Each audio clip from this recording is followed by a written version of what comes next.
CYN should be opening in any second now. There we go. There's more here. I feel like this could be the... It's not gonna get filled. Bro, it's not letting me out. It's not letting me out.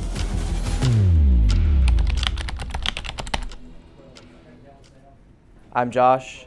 I'm going into my senior year at UC Berkeley, where I study economics, and I am joining the firm for my senior year internship here at S&B Capital.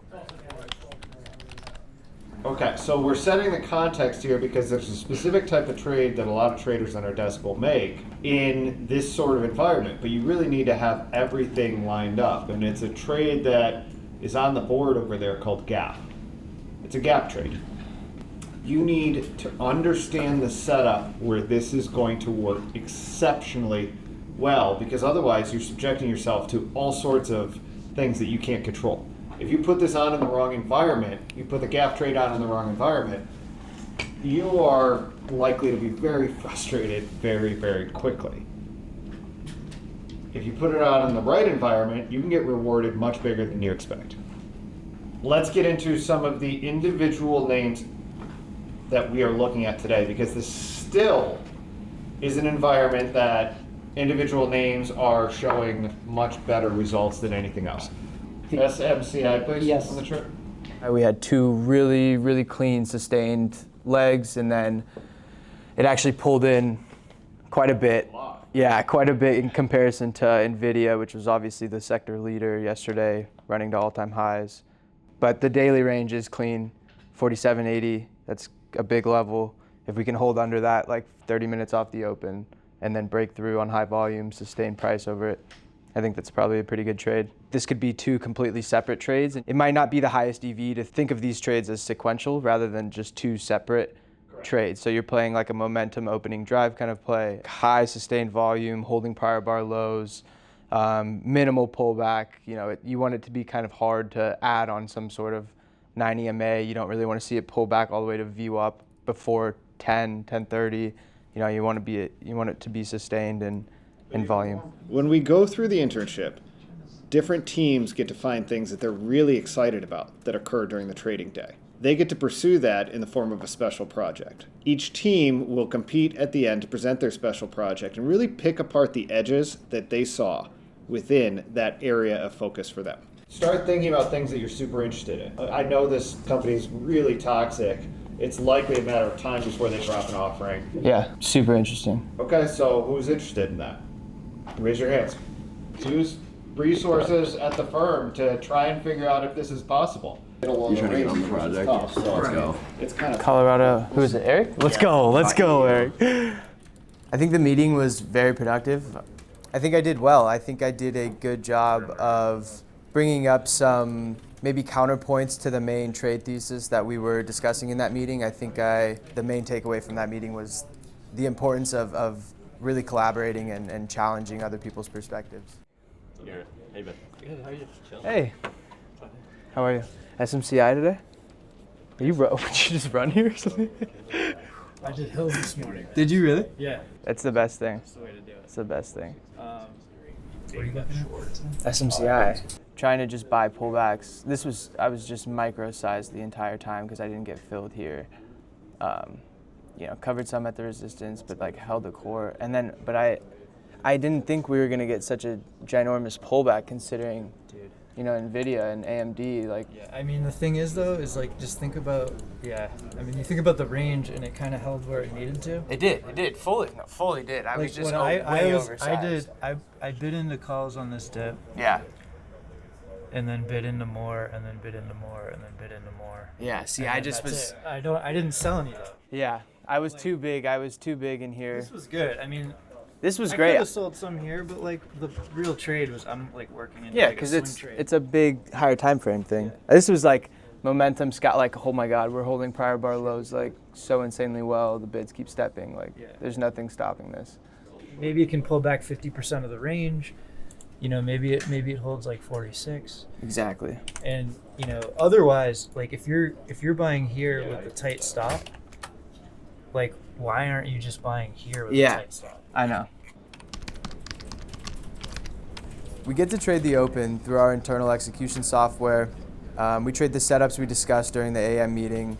We're all talking during the open on a voice chat and are connected via chat as well, so we can share our ideas and collaborate intraday on what's unfolding, and this helps us practice these setups in real live trading examples. So the CYN's super interesting right in the open. They kind of had a move already, and then I think, obviously some things, AMD and NVIDIA and SMCI. CYN, very, very, very interesting. LRP up. CYN. Trying to LRP up. It's not locked. Yeah, there it goes. Okay, there it goes. Were you able to get in? Yeah, I got in. Okay, 400, yeah. Nice. I didn't want to get too big in this, but. No, you have to be a little careful with that. The gap is going to be super interesting. I was talking to Garrett before the open, and he was saying that ideally he wants to see this kind of like price accept today and maybe not try and break out today, and that would allow tomorrow to be more like a bit more explosive. So that's maybe. Like if we get any sort of sustained weakness in the space, and then this doesn't come off, that would be very interesting. Exactly. I think CYN should open at like 9:35. CYN should open. CYN should be opening in any second now. Open. CYN open. Can't hold the bid. As long as it holds 18. Rebid. There's the rebid. Yeah, that was strong, 70 cents. But it's still not holding. They're selling it at 18 and like above 18 and a half. They're selling it for now. Yeah. It should go up through. I still think this has a 25 on it. Yeah, I'm still in full size on this. Yeah, there you go. Yeah. Back up to 19. Yep. Maybe start taking some at 20. I would give it to 21. There you go. There you go, yeah. Just give it room. 21 LRP. You can take it off into the second LRP if you want to. Take some off There you go. there. That's not gonna get filled.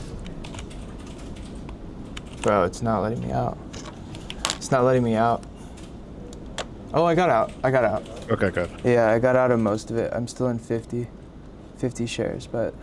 Cannot believe it flipped that quickly. I couldn't get out. The SMB internship is a world-class opportunity for those serious about a career in trading, and it has to be, because this is the most important thing that we do at the firm. We're only as good as the traders we hire. No firm has produced more consistently profitable traders from scratch than SMB. And in fact, some of the biggest, most elite, legendary traders in the prop space got their start right here at SMB Capital. We invest heavily in training, mentorship, coaching, and the development of traders so our interns, like Josh, have the very best shot at long-term success. And on that note, I'm super curious to learn if Josh has what it takes to fit in here at SMB Capital. So to prepare for the 11 a.m. meeting before we go into the conference room, I'll get together with my team and we'll discuss which of our ideas worked out, which of our ideas didn't work out, why that may be, all in preparation to really come into the 11 a.m. meeting with the intention of winning and taking home the sword. So as we go through the teams, please talk about a trade that did not work, okay? I could talk about CoreWeave. The setup is a failed breakout, and the trade that I took was a day 2 continuation. And then so right at 10:09, like it failed below 155, but then it got rebid like twice. Yeah. And right at 10:09, that was like the key moment, because if it was really gonna roll over and continue, it would have done it there. Yeah. But it actually got rebid and it got above the 21 SMA. I kept on holding it. It got above VWAP at 10:17 on a lot of volume too, and I still kept on holding it. And then I actually held it all the way to my entry point, and that's where I stopped out. So like I was up like 2 daily stops on this, but I actually ended up only getting out for half a daily stop. Yeah. If it was gonna work out, I could always like re-enter. So like when I see these strong signs to exit, I should just exit, and then like if a better setup presents itself, then I could always re-enter. So I shouldn't like be so like try to hold on to things so strongly when the signs are there that I should be exiting. You had everything lined up. And then it's amazing how quickly that can change, isn't it? Yeah. It looks so good right there. Yeah. I bet you at that point you were like, Jeff's gonna be like, that was the best trade of the day. I'm gonna get the sword. I'm gonna be crushing it. We're gonna be so thrilled. He was asking the sword. He was already. Did you already walk in here to get the sword? Probably did. Yeah. Yeah. I've been there. Don't worry. I've been there, and so it's perfectly fine. You want to go back and identify that moment where everything was right and then everything flipped really quickly, and identify what your decision-making process was there, and what held you from just saying, "I'm cutting it right here." Yeah. That's something that you really press me to do in my reviews is map out what was that mental story that you were telling yourself like during that execution, and really key in on like what was that key thing that made you hold for longer than you should have, or what were you seeing that you thought you liked but actually was kind of a check against the trade, and like going back mentally and thinking about those thoughts or those little cues that you have actually helps so much for the next day and for the next day after that, and going through and reviewing your DRCs every day and reading that story that you went wrong in, it really helps like get away from that narrative. Like I really appreciate you pressing me to do that because it helps. When you go back and look at the reality of the situation, the gap between what's actually happening and the reality and our perception of it is pretty large, almost all the time, especially for developing traders. Your goal is to narrow that gap between what's actually happening and what your perception of what's happening actually is. My team was tasked with the project of defining a playbook for a specific setup that we call volatility and range. During this project, we're tasked with defining key and core metrics that help us assign grades to these setups from A+ to A to B to C. And then we are to present these examples that we find and explain our metrics of why we would classify these setups in a specific way with a specific grade. My favorite part of the internship this summer has definitely been going on a 2-day research trip to Cornell University with one of the traders on the desk, where we aggregated a bunch of data for biotech catalysts to help her further define her playbook. We were really trying to dive into some data that was insightful in understanding how to trade different catalysts and in different market environments for these specific biotech names. Josh, got that? Yep.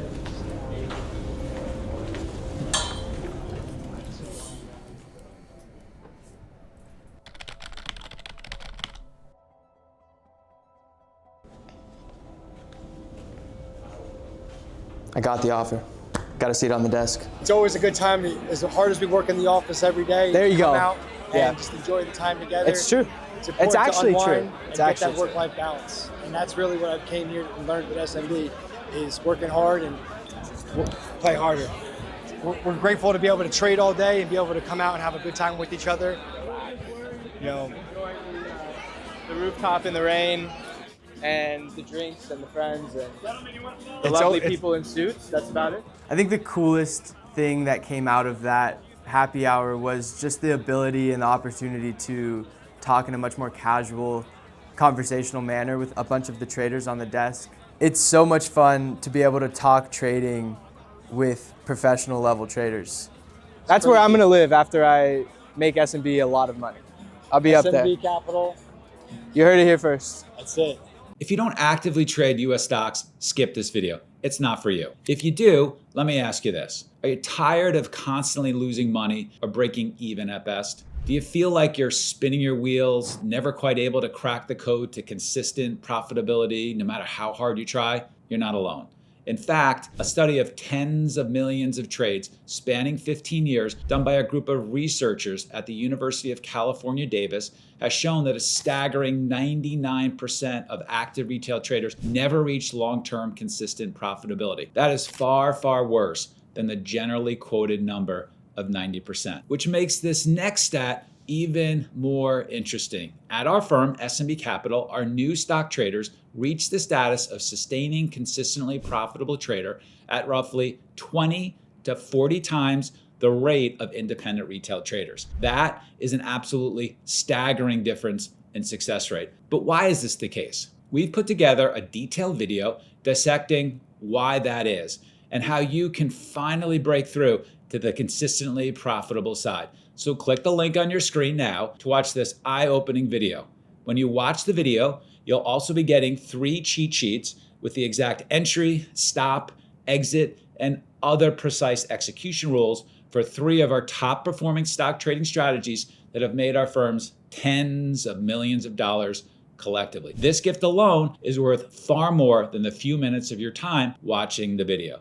And if you haven't heard of us, we're not some funding company calling itself a prop firm. We're one of the world's most elite and respected proprietary trading firms, and we've been growing steadily throughout all types of market conditions since 2005. We have over 50 professional traders on our floor, including multiple 7-figure and even 8-figure per year traders. In fact, our top traders have each made nearly 20 million in net trading profits in a single year, multiple times. So click the link on your screen to watch the potentially game-changing video we've put together for you and get the exact entry, stop, and exit rules of 3 of our top-performing stock trading strategies, all for free.